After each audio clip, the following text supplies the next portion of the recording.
Welcome to Dale Carnegie's Jumpstart. I'm Susan Spader, and this is a time that we get together for a discussion once a week to focus on topics that are of interest to all of us. And we welcome our first-timers, and for those of you who are coming back again, we're so glad that you see value in these conversations. And I know we're all getting ready for the holidays. Thanksgiving is this week, and the focus is on food, especially at my house. It's time for the ham and the turkey and all of the mashed potatoes and the sweet potatoes, and it's a busy time for us to gather with our family and friends. And Thanksgiving, when you think about it, is a time of giving thanks and giving appreciation, whether that's to those in our personal life or those in our professional life. We can give appreciation and thanks to our clients, to our employees, to those that we work with. And so for a lot of people, they're very uncomfortable giving appreciation or recognition. So we thought we'd take a few minutes to really talk about the best way to extend that appreciation in a way that's meaningful. And, let's focus for a minute on the why. Why do we even want to do this? People like to know that what they do matters, that they are important, their contributions make a difference. And it's how people feel important and have a sense of belonging.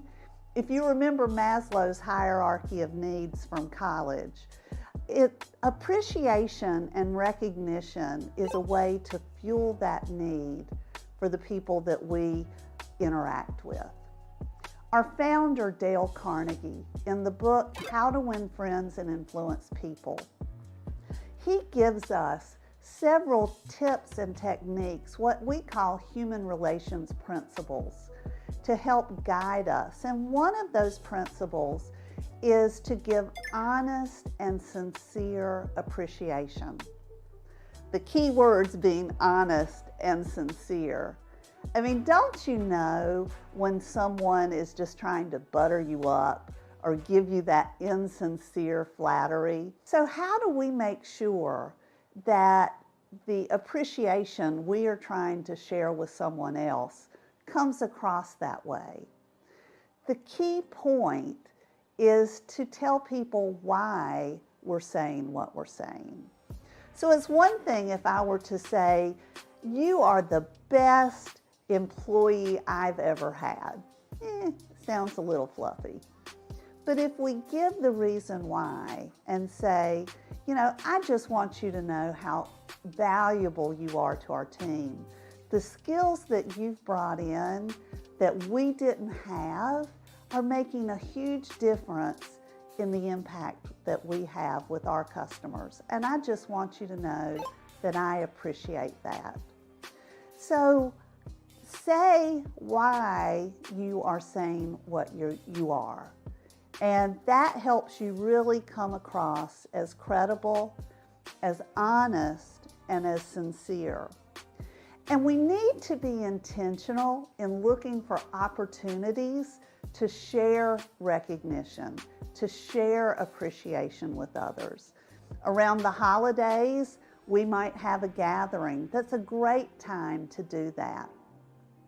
But maybe outside of the holidays, we want to put it on our calendar and just say, all right, this week I want to look for an opportunity where I can really pinpoint on a strength or something that this particular person does that I can comment.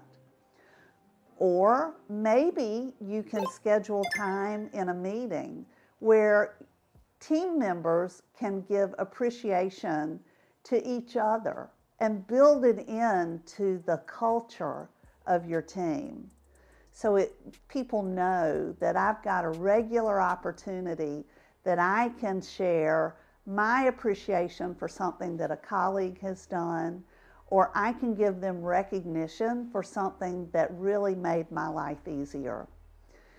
One thing to remember about recognition and appreciation, we really do have to tailor it to the person. You know, there are some people that just crave public attention, and so for those folks, to give them that appreciation in front of others really makes them feel good about themselves. But you know, there are other people who would melt under that spotlight of attention. So for those people, we want to think about maybe the best way to give them that appreciation is in an email or a text. Perhaps it's making a phone call and leaving a message.